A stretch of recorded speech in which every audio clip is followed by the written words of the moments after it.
হ্যাঁ আম্মা, আমি দুবাই থেকে বাংলাদেশের এয়ারপোর্টে নামছি, এখন হাইটা বাসায় আইতাছি। আরে না, আমার বাংলাদেশের লোকাল বাসে উঠতে একদমই ভালো লাগে না। বাংলাদেশের লোকাল বাসগুলা বাংলাদেশের মেয়ে মনের মতো, যেই জায়গায় ঢুকতে গেলে অনেক ঠেলাঠেলি করে ঢুকতে হয়, কিন্তু বাইরে হওয়ার সময় লাত্তি মেরে বাই করে দেয়। হ আম্মা, বিদেশ থেকে তোমাকে লিগে সব জিনিসই নিয়ে আইছি। এই প্রবাসীকেও দুঃখই একটা, কখনো কেউ ফোন দিয়া জিগায় না যে ঠিকঠাক মতো খাইছি নাকি। ফোন দিলে এইটা নিয়ে আইছি নাকি ওইটা নিয়ে আইছি নাকি।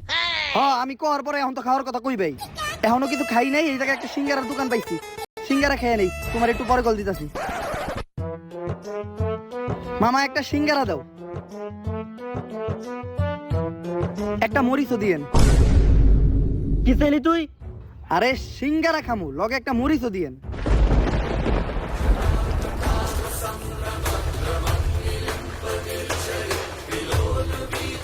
তুই কোন দেশের প্রেসিডেন্ট হইছ যে সামান্য একটা সিঙ্গার লগে তুই মরিচ খাবি?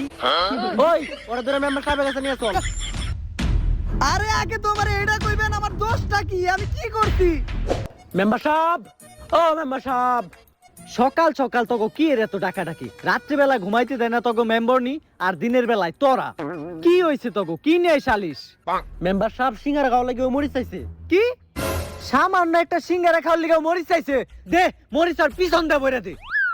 না মেম্বার সাহেব, মরিচের পিছন দিয়ে বইরে দেন যাবো না, কারণ মরিচের অনেক দাম। যদি দিতে মন চাই তাহলে আমার পিছন দিয়ে দেন, ওটা বাইরে করে ধুয়ে আমি আবার তরকারি দিয়ে দিবনি।